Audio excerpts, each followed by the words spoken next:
Сонда сіз кімсіз? Мен қазақпын. Жік-жікке бөлінуді қашан доғарамыз? Ешкімге ешнәрсені жүктеудің қажеті жоқ.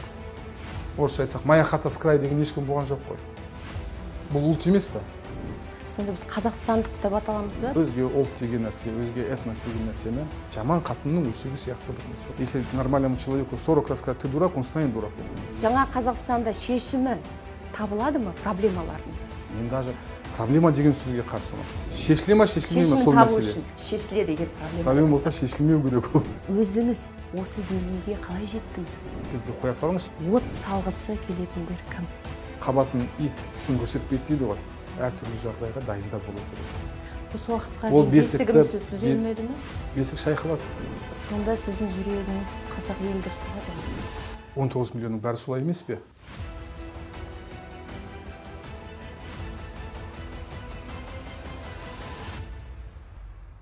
Бұл сұрау бар YouTube арнасындағы Қазақ Пул бағдарламасы татулыққа ұмытылу ұлт таңдамайды. Бірақ этностарды біріктіретін сол татулық. Оған күллі халықты бауырына басқан Қазақстан кейсі куә. Осы өлкеге бізді тағдыр алып келді. Қазақ болып тумасақ та, қазақ баласы болып өстік. Құрметті достар, Қазақ Пул жобасының алаңында бүгін қонақта Ақысқа түрік этномәдени орталығының төрағасы, түрі басқа тілегі бір, жүзі басқа жүрегі бір бауырымыз Аскер Пириев. Аскер мырза, бұлай қарағанда түріңіз кәдімгідей қазақтардан аумай қалыпты ғой. Студиямызға қош келдіңіз. Көңіл күйіңіз қалай? Тамаша. Қазақ үшін Түркияның орны бөлек. Себебі 1991 жылы 16 желтоқсанда дербестігімізді жариялаған бойда 3-4 сағаттың ішінде осы тәуелсіздігімізді алғашқылардың бірі болып мойындаған түрік бауырларымыз. Сондықтан түбі бір түркі жұртын ешкімнен кем көрмейміз.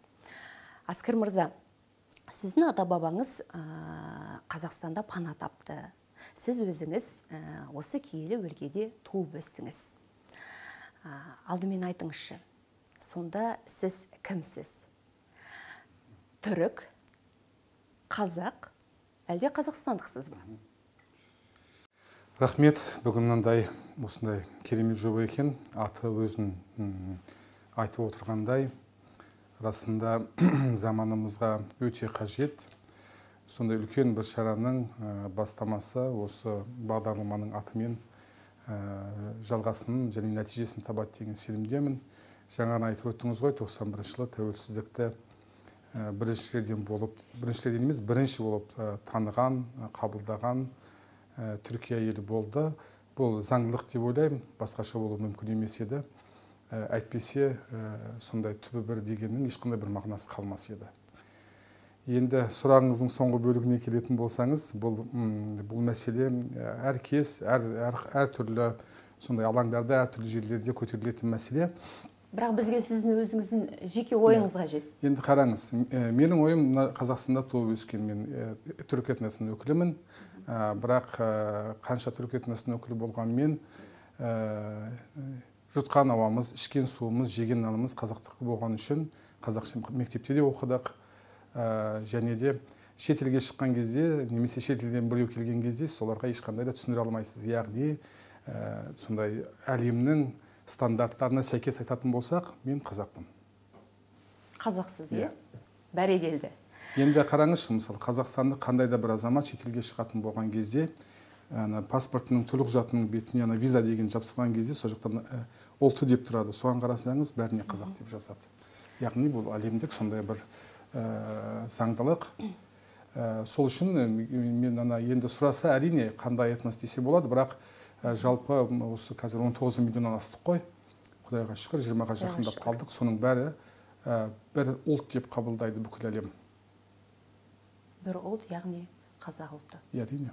Бәрекелді. Аға, қараңызшы, соңғы кездері ме, әлде бұрыннан бері ме, енді нақты айта алмаймын да. Мынандай бір пікірлер айтылып жатады да, пікір дейік пе, әлде бұны құбылысқа теңеуге болады ма? Жік-жікке бөліну деген бар. Жасырын емес. Мәселен, жаңа қазақ дейміз, біреулер шала қазақ дейді, кейбіреулері орыс тілді қазақ дейді.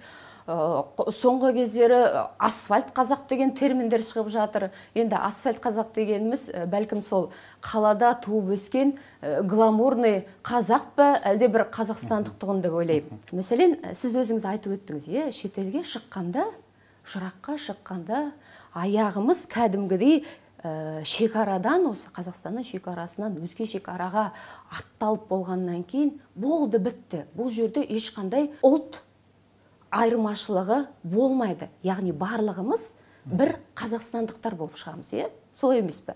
Яғни жырақта жүргенде қазақстандық ретінде құқығымыз қорғалатын болады.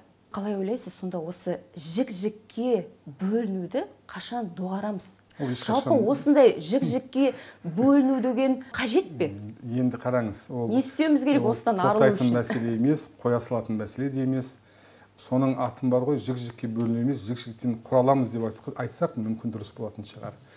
Енді ол жасырын жоқ, жалпы түркі жұртына таныс сондай бір құбылыс.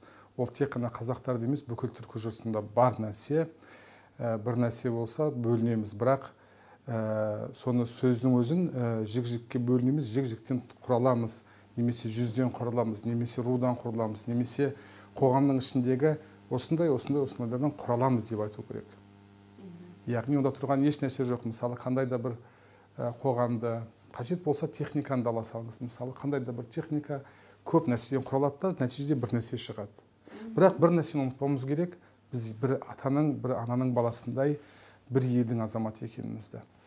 Енді қаншама құралсақ та, бөлінсек те, қажет кезде мен өзім жеке куә болған бір-екі жағдайды айтатын болсақ, сонда елдің басына күн туған кезде сол бағана сіз айтқан әртүрлі сондай бөлініп жүрген азаматтарымыз бір жағадан бас, бір жеңнен қолы бола алады. Сол өте тамаша бір нәрсе. Ондай азаматтарды кездестіріп көрдіңіз бе? Әрине, мысалы, біздің Қазақстан Халқы Ассамблеясының бірнеше іс-шарасы болды ғой, мынау Қарағандыда су басқыны болған кезде, немесе басқа өңірлерде тура сондай жағдай болды. Арыс жағдайында, Тараздағы болған жағдайда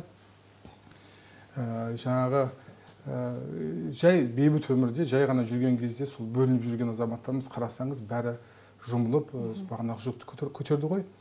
Сол үшін бұл жерде басты мәселе, мен ойлаймын, сондай қиындық туған кезде, егер біз азаматтық қоғамымыз сондайға дайын болған болса, егер расында сол біздің бәріміздің ортақ мәселеміз дейтін болса, енді қазіргі демократиялық заман оған қоса сондай бір жаһандану болып жатыр ғой. Қазір басқа елдерге қарағанда тәуба бізде әрі көп нәрсе жақсы, жаман емес деп ойлаймын. Бірақ соған қараған кезде тағы да қайталап айтайын, біздің қоғам жаман емес, біздің қоғам өте жақсы әлі де.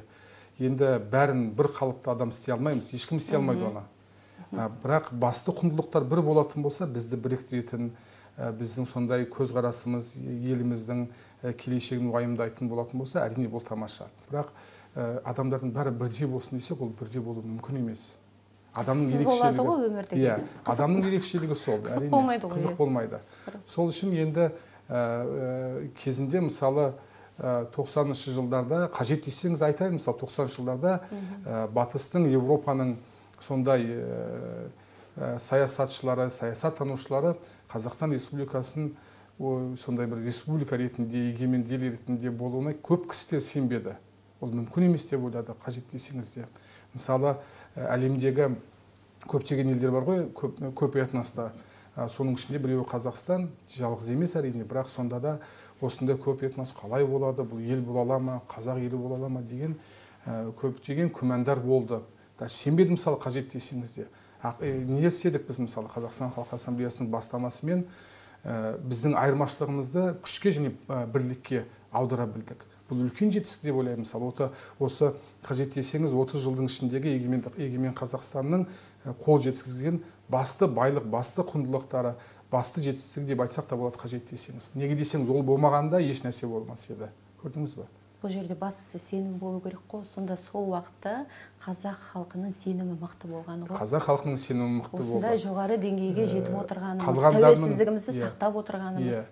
Елдің бірлігі өте маңызды. Елдің бірлігі болса, оның ішінде біреудің шашы мынандай екен, біреудің көзі мынандай екен, мынаның түсі мынандай екен деген ол. Енді сізбен бізге қарап отырғанда сіздің де көзіңіз сұр түсті, менікі кішкене көгілдір түсті секілді. Сондықтан бұл жерде біз адамбыз, пендеміз.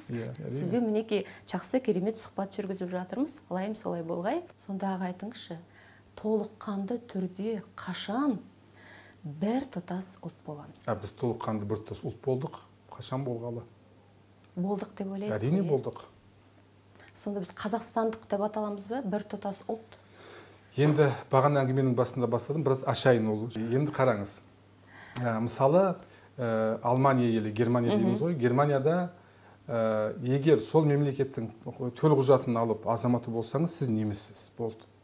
Кім болсаңыз да. Мысалы, Германияның бір азаматы келсінші, сіз айтыңызшы, біздің осы менің бір досым, танысым, көршім, немесе әріптесім, неміс десеңіз, ол қай жердің азаматы деп сұрайды сізге. Қазақстанның азаматы деп айтсаңыз, онда ол қазақ деп айтады. Көрдіңіз ба? Мысалы, Ұлыбританияда ол кішкене басқаша, Америка Құрама Штаттарында кішкене басқаша болуы мүмкін. Яғни бұл сұрақты қойған кезде қай жақтың көзқарасымен десек, бірақ Қазақстан ретінде, Қазақстан елі деп қарайтын болсақ, біз бір тұтас ұлт ретінде қалыптасқалы баяғы заман ол деп ойлаймын мен. Неге? Дәлелдеп берейін мен сізге. Қараңыз, біздің елдің қандай да бір азаматы, көп айтатын нәрсе, мүмкін көп айтылған да шығар. Біздің еліміздің азаматы әлемдік додада спорттық бір жетістікке жеткен кезде бүкіл әлем оған кім деп қарайды? Бүкіл әлем оған кім деп қарайды? Кімнің туы көтеріледі? Қай елдің әнұраны ойналады сол жерде? Қазақстанның. Сосын 19 миллион соған бірде қуана ма, қуанбай ма? Қуануға тырысады. Қуанады. Тырысады емес, қуанады. Бәрі бір тұтас болып қуанады. Енді бірең сараң мүмкін әр қоғамда болатын адамдар бар. Енді ол адамға байланысты. Иә, бірақ 19 миллион, әрине, 19 миллион оған қуанатын болсақ, бұл соның бір жауабы. Немесе кеше ғана айттым ғой, жаңа ғана біздің ассамблеяның іс-шаралары болды, сол арыстағы жағдайға байланысты. Сол кезде ешкім бөлінген жоқ қой. Орысша айтсақ, моя хата с края деген ешкім болған жоқ қой. Бұл ұлт емес пе? Әрине. Жауабы анық деп ойлаймын, оны күтудің қажеті жоқ, ол бар. Енді бұл бағытта әрине ары қарай да жұмыс жасау керек. Жұмыс жасалып та жатыр. Яғни ол менің ойымша баяғыда болып кеткен нәрсе. Бар да нәрсе. Ойыңызды түйіндей келе, қазақ халқы мен өзге ұлттарды біріктіретін идеология қандай болуы дейсіз? Ол енді ұлттық идеология, енді кезінде тағы да 95 жылы Қазақстан Халқы Ассамблеясы құрылған кезде, енді сол кезде бір миграция бастады ғой, әртүрлі шетке шығатын азаматтар. Сол кезде Қазақстан елі не істеді? Барудың қажеті жоқ, қаласаң өз тіліңді, тарихи тіліңді Қазақстанның ішінде қалаған жеріңде үйрене аласың, дәстүріңді жалғастыра білесің деген нәрсе. Енді қалаған нәрсенің бәрін жасады ғой, бүкіл шарттар орнына келді. Яғни бұл жерде қандай да бір әңгіме болмау керек деп ойлаймын мен. Бәрі шешілген сияқты. Енді ұлттық идеология ол мемлекеттің беретін бағыт бағдарына байланысты нәрсе. Жалпы ол жоқ емес, бар. Бірақ заман өте көп нәрсе өзгеріп жатыр ғой. Қазірде мысалы жаңа Қазақстан деп жатырмыз. Енді қазақта 50 жылда ел жаңа дейді, бірақ қазіргі жаһандану заманында уақыт өте тез өте ме, 30 жылда жаңа Қазақстан құрылып жатыр. Оның талаптары басқа. Оның талаптары дегенде қазір әлемде көп нәрсе өзгеріп жатыр. Көрдіңіз ба? Мысалы, Илон Маск космосты бағындырып жатқан кезде біз осындай мәселелерден біз әлі де сол ұлттың төңірегінде. Осындай мәселеден гөрі біздің расында егер мен қандай этностың өкілі болсам да, кім болсам да менің еліме деген сондай бір жақсылығым тиісін, сондай бір жетістігім болсын осы елге деген болса, кішкене үлкен мәселелерді қарастыру керек деп ойлаймын мен. Сонда сіздің жүрегіңіз қазақ ел деп соғады ғой? 19 миллионның бәрі солай емес пе? Болмаса тұрмас еді, дұрыс па? Дұрыс айтасыз. Сонда қараңызшы, өзге ұлттардың татулығына, елдегі тыныштыққа қазақ халқы жауапты деп жатады. Келісесіз бе? Осы оймен? Жоқ, енді біз қазір қараңызшы, 2022 жыл тәуелсіздіктің 30 жылы өтіп кетті. Ешкімге ешнәрсені жүктеудің қажеті жоқ. Бұл жерде біз азаматтық қоғамбыз. Соны түсіну керек біріншіден. Біз азаматтық қоғамбыз. заңның алдында бүкіл азаматтар бірдей жауапкершілігі бар. Бірақ енді бағанаға біз бірегей ұлтпыз ба деген сұрағыңыздың жауабын айтқан кезде әртүрлі географиялық аймақтың адамның бойындағы қасиетіне, адамның бойындағы сондай психологиялық жағдайына әсер етеді әрине. Енді Қазақстанда мысалы әртүрлі этностар өмір сүріп жатыр. Бұл жерде не болды? Бір қазақстандық мәдениет қалыптасты. Оның өзегінде не тұр? Қазақ халқының мәдениеті тұр.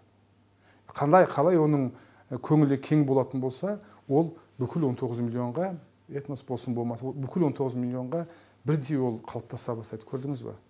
Егер мысалы сіз бен біз Қазақстанда емес, басқа бір елде болатын болсақ, біз кішкене басқа болар едік. Неге? Ол оған ауаның да, судың да, географиялық аймақтың да, сол жердің халқының да әсер етеді. Көрдіңіз ба? Сол елдің конституциясына бағынуымыз керекпіз. Енді конституция әлемде көбінесе бірдей ғой, ол өзгеріс өте қатты емес. Енді қалай да болмаса. Қалай да болмаса, яғни сіздің айтқаныңыз, заң бәрімізге ортақ десеңіз, бәріне ортақ. Қазақстандықтар үшін кім жауапты? Қазақ емес дейсіз. Әлде әрбір азамат өзі үшін жауапты ма? Әрине.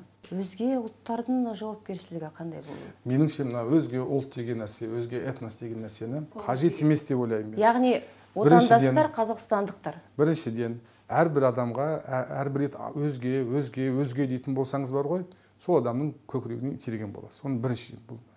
Екіншіден, біз расында да азаматтық қоғам сондай бір тұтас ұлт құрағымыз келсе, онда өзгеге деп бөлінбеуіміз керек деп ойлаймын. Қандай да бір мәселені талқылаған кезде қазақ немесе өзге ұлт деп екіге бөлмеу керек деп ойлаймын да. Ол неге десеңіз, қандай да бір мәселе ол адамның жеке басына байланысты болатын болса, ол жеке басына байланысты. Ал заңмен болатын болса, ол заңға байланысты. Ол сізге де маған да бәріне бірдей болса, біз неге онда қазақ халқы және өзге этнос деп қажет емес деп ойлаймын, мүлдем де қажет емес. Ол тек қана қоғамның ішінде алыстауға алып келуі мүмкін. Енді бір адамға, сондай бір тәуір адамға, сіз 40 рет, как по-русски, если нормальному человеку 40 раз сказать, ты дурак, он станет дураком. Если мы 40 раз повторим, сен өзгесің деп айтсақ, ол өзге болып кетеді да, өзін, у него не будет чувства принадлежности, көрдіңіз ба? Мен басқа екенмін ғой, мен өзге екенмін ғой деп жүреді ол. Аскар мырза, осы елімізде тұратын 19 миллион халқымыз шынымен де сіз секілді ойласа, ертең-ақ барлығымыз сол қазақ болып шығатынымыз бірден анық. Сондықтан осы сіздің мықты ұстанымыңызға мен де қосыламын. Көп рахмет сізге.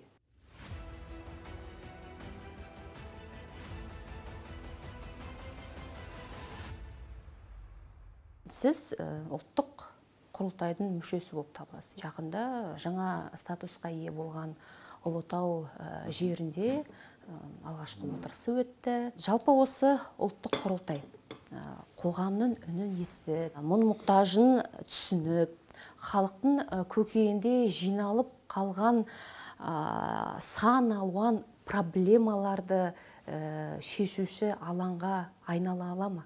Енді ұлтаралық қарым-қатынас деп айтпайық. Қоғамның ішіндегі қарым-қатынас деп айтайық. Сол үшін қоғамның ішіндегі қарым-қатынас немесе мәселе деп айтайық. Мен даже проблема деген сөзге қарсымын. Проблема деген нәрсе ол шешілмейтін мәселе. Қалай енді проблема деп айтпасақ проблема шешілмей қалады ғой. Оның орнына мәселе деп айту керек. Ал сіз ойламайсыз ба, 30 жыл бойы мәселе деп айтып болдық. Бізге проблема деген сөз сол соңғы 90 жылдардың басында кіре бастады. Одан бұрын болған жоқ. Мәселе деген сондай жұп-жұмсақ болып естіледі ғой. Жоқ. Бәлкім шынымен проблема деп айтуымыз керек. Шешіле ме, шешілмей ме сол шешімін табу мәселе. үшін шешіледі егер проблема. Проблема болса шешілмеу керек ол. Енді ұлттық құрылтай мәселесіне келетін болсақ, құрылтай деген нәрсе қазақта сондай бір киелі бір мағынаға ғой, ол жай ғана сөз емес. Және оның бірінші бас қосу Ұлытауда болғаны, ол да оған сондай бір ерекшелік қосып отыр. Енді бүгінгі осы біздің бағдарламамызды қолданып, сізге бір ешерде айтпаған нәрсемді айтайын. Жақында эксклюзив. Ұлттық құрылтайдың мүшелері 117 кісі ғой. Бұл бір сондай бір кездесулеріміз болды. Біз де пікірімізді айттық. Бұл 117 кісінің мәселесі емес.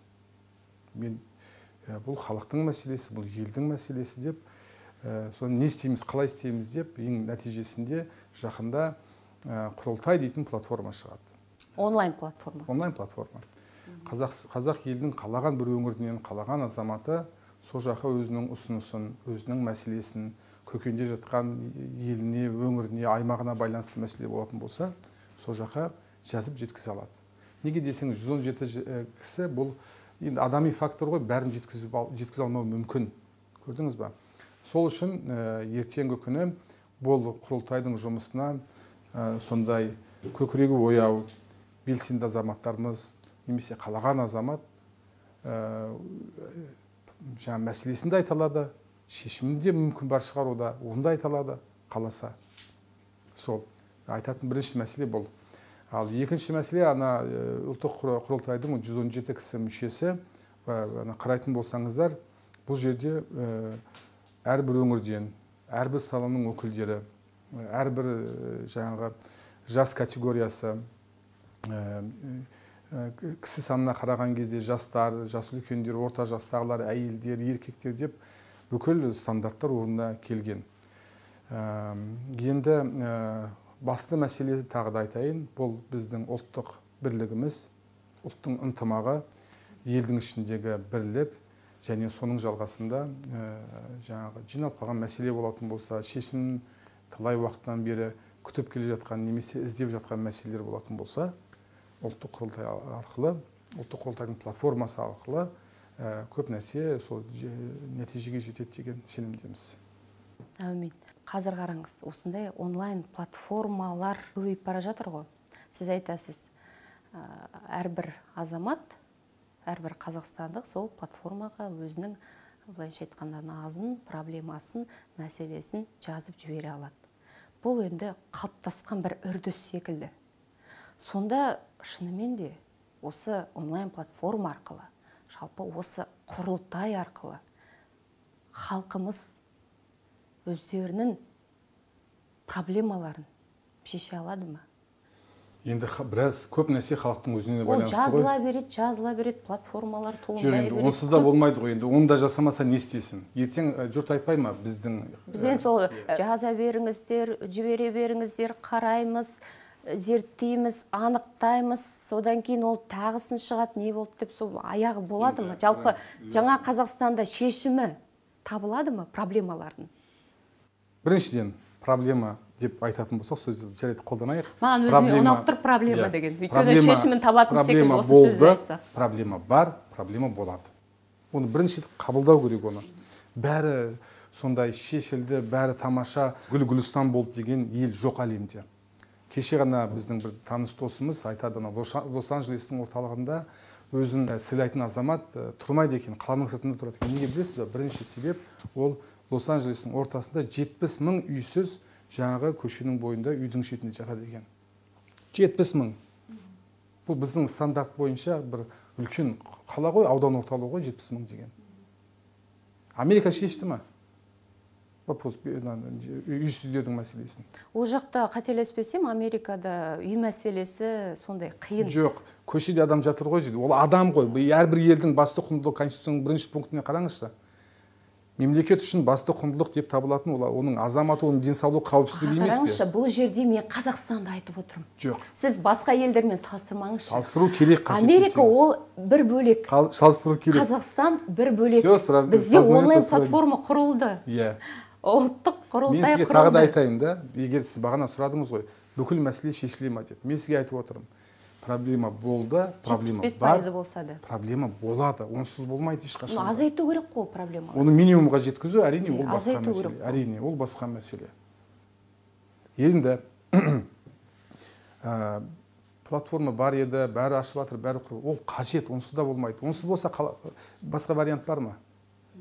Бар болса айтыңыз, көрейік. Сонда жаңағы онлайн платформаны қарап, зерттеп, енді қараңыз, жауап беріп отыратын адамдар бар. Хатшылық бар ғой, бірақ дегенмен бұған 100% біздің халқымыз қолжетімді ме, қолжетімді емес пе, ол басқа мәселе. Мысалы, кейбір жас категориялар бар, олар оны қолдану да білмейді қажет десеңіз. Сол үшін ұлттық құрылтайдың мүшелері өңірлерді кәдімгі барып, офлайн кездесулер жасап, айтайтын мұңдары барса, көкейде жатқан мәселелер болса, тыңдайды әрине.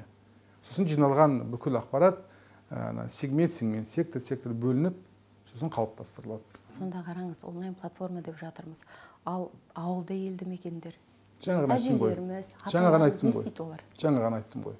Қай жерге барып өздерінің проблемаларын жазып сызып жеткізу? Тағы да бір ұсынысымды айтайын, мен ұсынысымды жасадым да біздің құрылтайға. Жаңағы өңірлерде сол азаматтық қоғамның өкілдерін, белсенді азаматтарымызды ұлттық құрылтайдың жұмысына араластыру керек деп. Неге десең, 117 адам ол бәріне үлгере алмайды, қалай қаласа да. Енді өңірлерге іс-сапарлармен барулар болады, өңірлерде кездесулер болады. Оған қоса менің ұсынысым өңірлерде азаматтық қоғамның өкілдерін, сондай белсенді азаматтарды қажет болса, мысалы бұл жұмысқа кәдімгі партияның өкілдерін, әкімдіктерді, азаматтық қоғамды қажет болса Қазақстан Халқы Ассамблеясында жаңағы араластыру керек деп ойлаймын. Істесін, неге істемесін? Ол тек қана біреудің мәселе емес қой. Дұрыс айтасыз. Аға, жақсы, ұлттық құрылтай алаңынан тек қана жағымды жаңалықтарды күтеміз. Іске Бізде. Рахмет.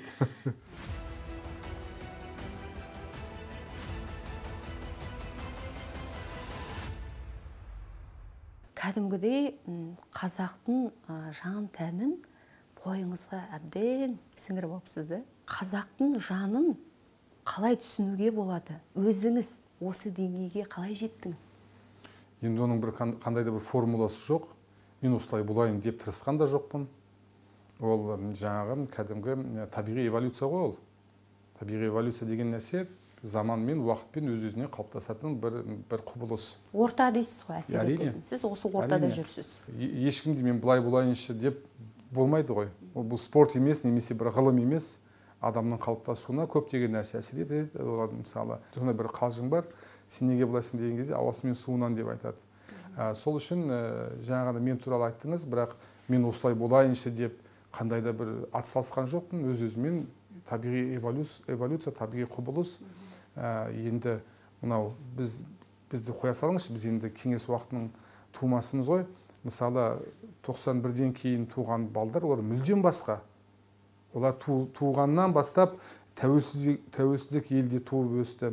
Қолдарындағы, қалталарындағы ақшалар теңге болды. Енді қараңыз, біз кезінде қанша да болмаса, олардың мүмкіндіктері көп болды дейсіз. Осыдан бірнеше күн бұрын біз бір таныс достарымызбен сөйлесіп отырғанбыз.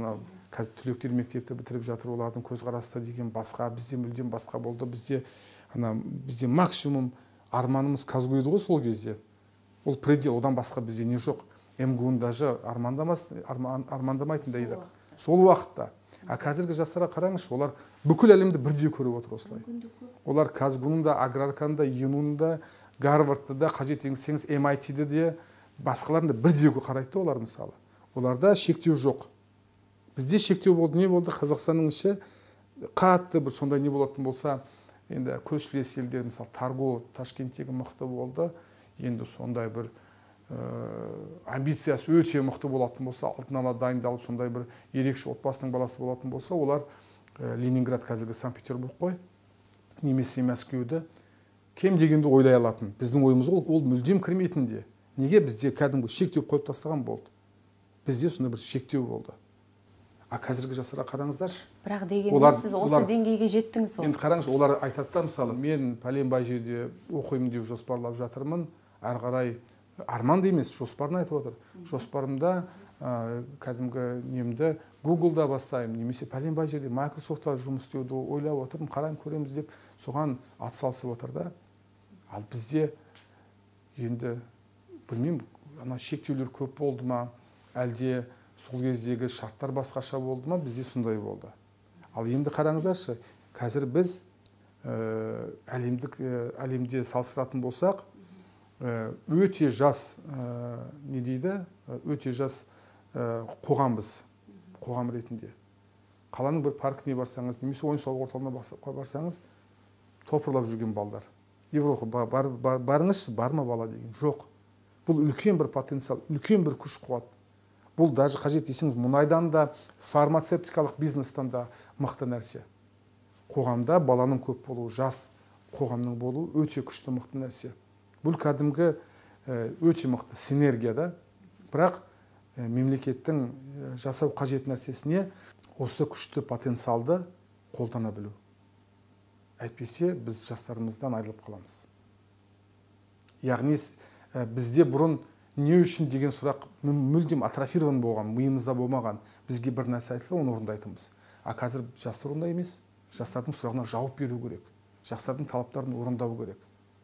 Сол кезде ғана осы күшті потенциалды, осы энергияны ел қолдана алады. Көрдіңіз бе? Аскер мырза, осы тұста мынандай сұрақ, сіз жаңа айтып отырсыз да, әлемдік алпауыт елдердің ірі компанияларын, қазір жаңағы енді көш бастап келе жатқан. Microsoft бар, Google бір бөлек, Apple бар дегендей, мәселен. Әлемдік брендтер. Қалай ойлайсыз? Біз мынандай дүнияларды, сол компаниялардан шыққан гаджет болсын, телефон болсын, смартфон дейміз, онсыз өмір сүре алмаймыз. Кәдімгідей, сол телефонды алатын болсақ, сол телефонды құшақтап, былайынша айтқанда ұйқы әлеміне үңілеміз, тұра салысымен бірден біз не іздейміз? Телефон, смартфон іздейміз. Сонда қалай ойлайсыз, осындай алпауыт елдердің керемет туындылары арқылы, керемет деп айтайын, шынымен де мықты туындылары ғой, қажет өнім. Біз өзіміздің болмысымызды, құндылығымызды жоғалтып алмаймыз ба? Қолдана келе, өйткені бұл жерде айтайын дегенім, Microsoft пен Google компаниясына, Apple компаниясына қазақ тілінің қажеті шамалы. Яғни қазақ тілі ешқандай рөл ойнамайды. Ешқандай бір мекеме, ол Apple-дің өзі, ол қайырымдылық мекемесі емес, бірақ 16-шы версияда қазақ тілін толық енгізейін деп отыр. 16-шы версиясында сіз нені жазған кезде, даже SMS жазған кезде, ол түзету қабілеті болады. Грамматикалық түзету қабілеті болады. Бұны Apple жасап отыр. Қазақ қарпін мен кәдімгідей бір арнайы қосымша жүктеме арқылы енгізіп алдым. Ал сонда келешекте сіздің айтуыңызша, ол түзетпейді, дұрыс па? Қате болса қате кетеді. Қате кетеді, Т9 деген түзету функциясы жоқ. Жоқ, ол жерде жоқ. 16-шы версияда сол болады. Солай болып тұр ма? Бұны қараңыз, бұны Apple жасап отыр. Apple бұны жасағанда, ол бір қайырымдылық мекемесі емес, бұған шығын жасап отыр. Бірақ ол бізге тегін қолжетімді болайын деп отыр. Яғни 16-шы версиясында. Құрметті достар, 16-шы версиясында Apple компаниясы. Сонда бұл жерде тек қана қазақ тілі емес қой, барлық әлемдердің тілдері ме? Барлығы емес. Барлығы емес, өте шектеулі. Бірақ қазақ тілі соған енетін болады. Осы тізімге еніп отыр, бәрекелді. Қандай қуанышты хабар, өзім бірінші рет естіп отырмын. Бүгін енді соңғы 250 жылда біз әлемге не бердік? Түркі кеңістігі деп ойлайық, тек қана Қазақстан емес. Соңғы 250 жылда біз әлемдік адамзатқа бір жаңалық алып келген жоқпыз. Біз қалып қойдық. Сол үшін біз не болдық? Тұтынушы болып қалдық. Біз тұтынушымыз қазір. Біздің мына жақта осы бірнеше азаматпыз, осы бөлмедегі нәрселерді қарайтын болсақ, бұл жерде мына судан басқа бәрі шетелдік. Мен бір 5 деп айтайын, сіз 10 деп айтыңыз, бір 5-10 жылдың ішінде, осы сөзімізді есте сақтайық. Сондай әлемде дауыс шығаратын, әлемдік жаңалықтарға шығатын хабарлардың авторы біздің азаматтарымыз болатынын көреміз, бәріміз көреміз. Бірақ қалай да болмасын, қандай да бір жаһандану құбылыстары болмасын, ең бастысы қазақилығымызды, қазақ тілімізді енді қараңыз. Мен сақтай білейік. Сақтау үшін қараңыз, сақтау үшін бірнеше сондай оңай лайфхактар бар. Жастармен кездескен кезде мен айтам, адам ол кәдімгі бір ағаш сияқты бір нәрсе. Енді адамның өзіне байланысты. Сен жеміс беретін ағаш боласың ба, әлде жай ғана ағаш боласың ба? Таңда. Адам таңдау керек. Бір, екіншіден, әрбір адам баласы өзінің тарихын, өзінің болмысын, өзінің мәдениетін білетін болса, тамыры сонша тереңге барады. Қанша жылдық тарихыңды білсең, тамырың сонша тереңге барады да, 500 жылдық па, 600 жылдық па, 1000 жылдық па, қаншама тамыры тереңге баратын болса, сол ағаштың болып жатқан жаһандану сынды әртүрлі тырнақшаның ішінде жел есуі мүмкін, топалаң болуы мүмкін. егер адамның тамыры терең болмаса, бағанағы тамыры терең болмайтын ағаш сияқты ол құлайды да болды. Ал тамыры терең ағаш құламайды ол. Ол жапырақ ұшуы мүмкін, бірақ ағаш тіп-тік осылай тұрады. Тамыры тереңде болу. Тамыр терең деген нәрсе ол әрбір балаға жаңағы бойына жаңағы ұлттық тәрбиені, ұлттық құндылықтарды сіңдіру керек. Енді қараңыз, кумирі басқа жерден біреу болатын болса, ол тамыр тереңге ешқашанда бармайды. И болып жатқан құбылыс оны бір ретте құлатады да болды. Аскер мырза, өзіңіз бір сұхбатыңызда қазақтың бауырсағы тәтті, табиғаты сая, ауасы шипа, тағамдары дәмді болғанда тілі неге тәтті болмайды депсіз. Тілі тәтті болғаны соншалық абайша ойланып, ақынша толғанып, кәдімгідей еркін түрде ойыңызды қазақи нақышта жеткізіп отырсыз. Сонда сіз қазақша ойлайсыз ба? Иә. Әлде түркше ме? Немесе керісінше? Бірақ сізді тыңдай келе, кәдімгідей сөзсіз қазақша секілді. Ойлау деген нәрсе мынандай нәрсе да. Егер сен ойлаған нәрсеңді тіке айта білсең, яғни келген моментте айта білетін білсең, сен сол тілде. Бірақ сен бір нәрсені ойлап, одан кейін айтар кезде аударатын болсаң, сен басқа тілде ойлайсың деген нәрсе. Енді мен үшін түркше немесе қазақша ойлау үлкен бір айырмашылығы жоқ. Жеңіл. Неге десеңіз, бір-біріне өте ұқсас, тіл де ұқсас, мәдениет те ұқсас, тағдыры да ұқсас. Оған қоса, жаңа әңгімеміздің басында бастадық қой, бойымызға осы екі мәдениет бірден келген үшін мен қай тілде ойлайтынымды көп білмеймін, бірақ екі тілде де емін-еркін ойыма келген нәрсені тіке айта аламын, аудармастан. Байқалып тұр аға. Иә, ойламастан айта саламын тіке. Соңғы жылдарда деп айтайық, соңғы жылдарда қай тілде көп сөйлеймін, әрине қазақша көп сөйлеймін. Орысша біраз аз сөйлеймін, түркше мүлдем аз сөйлеймін.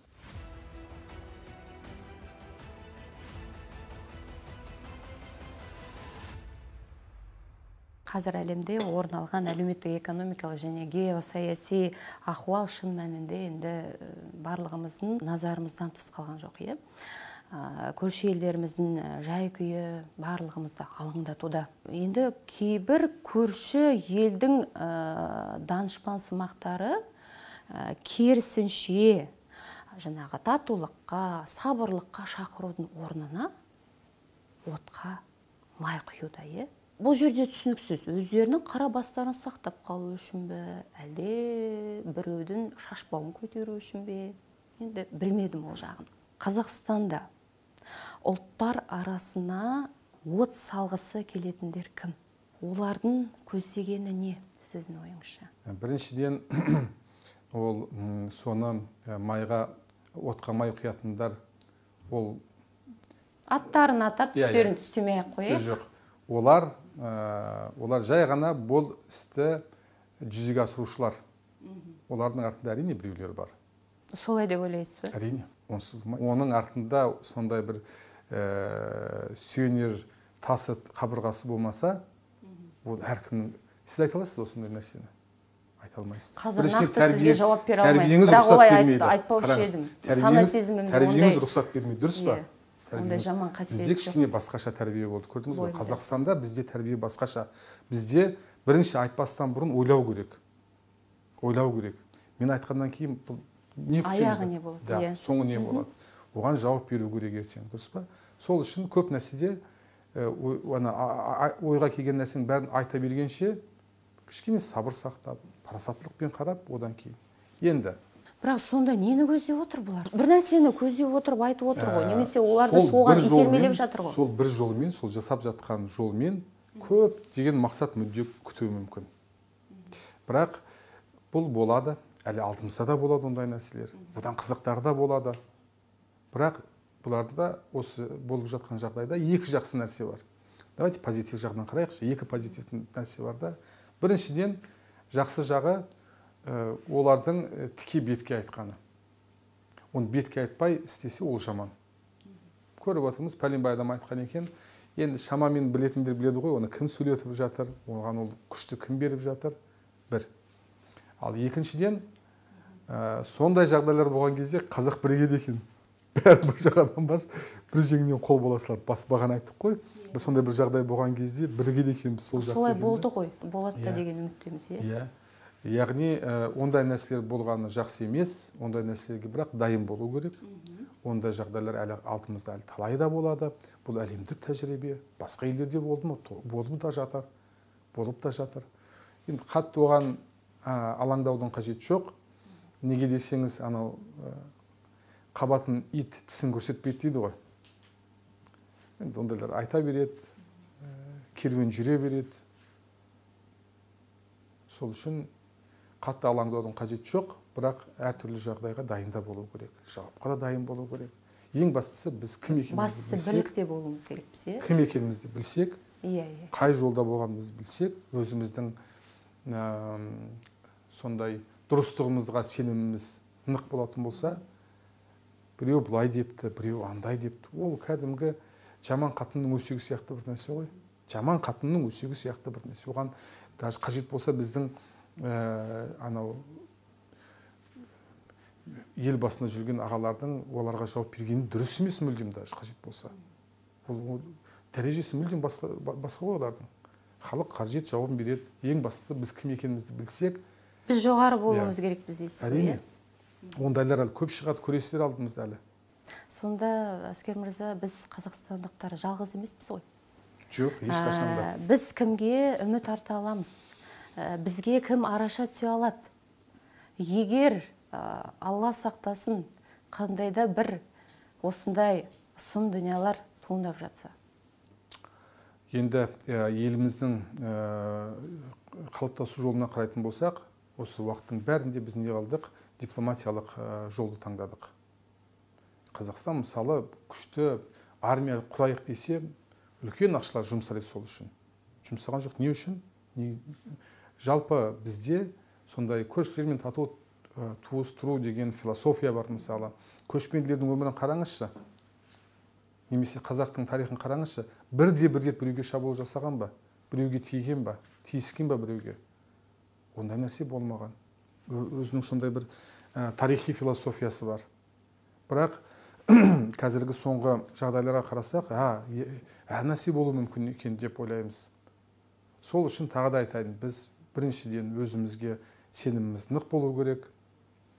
Біріншіден біз өзіміздің сенімімізге нық болып тура болатын болсақ, онда жаңағы дұрыстың қасынан табылатындар көп болады деп ойлаймын. Дұрыстың қасынан табылатындар көп болады. Бұрыстың қасынан табылатындар көп болмайды. Есте сақтаңыз.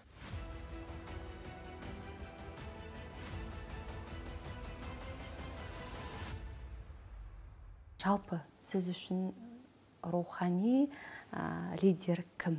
Сізге дем беретін, қуат беретін, күш беретін рухани лидеріңіз бар ма? Енді біріншіден ол менің әкем мен анам кішкентайымыздан тәрбиелеген,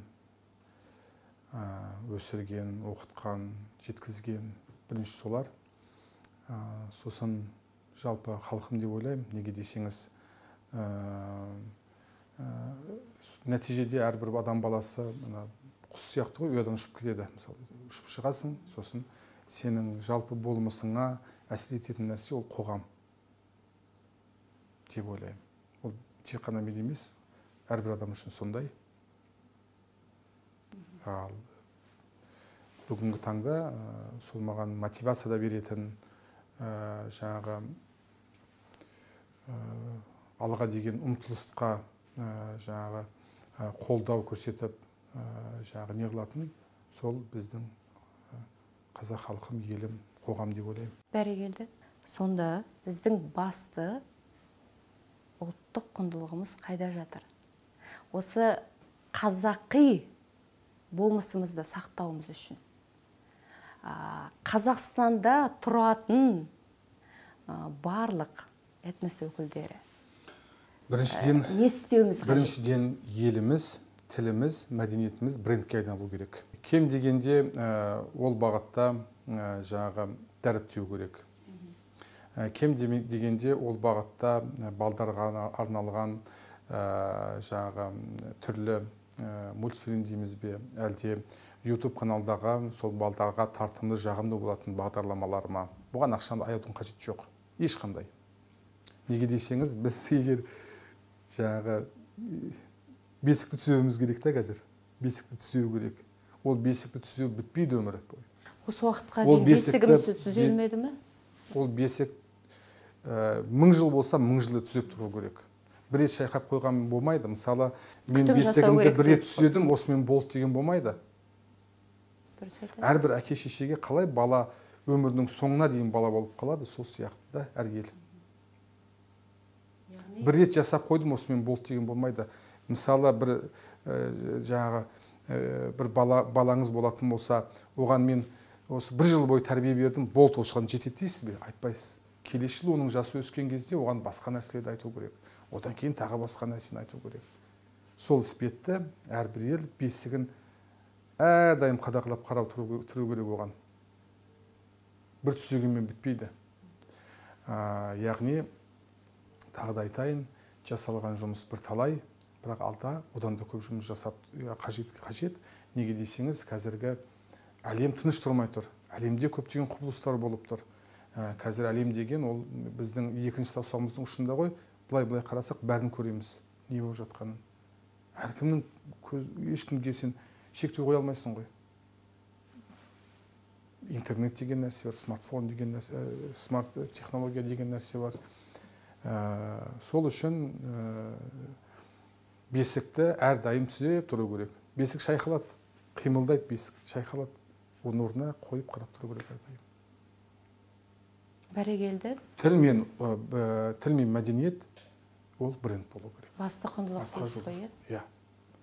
Басты бағыт сол болу керек. Және де бірлік, татулық, ынтымақ. Ол енді біздің маркамыз ғой, ол біздің маркамыз дейсіз ғой. Біздің маркамыз ол, иә. Аскер мырза, студиямызға қонақ ретінде келгеніңіз үшін көп рахмет сізге. Барлық бастамаларыңыз тек қана жемісін беретін болсын. Көп рахмет. Осы бүгінгі сұхбатымызда қандай да бір елімізге жағымды өзгерістер үшін жол ашқан болса, біз одан қуанышты және бақытты боламыз. Қандай да бір үлес қосып әсер етсе. Сәттілік аға. Рахмет сізге де.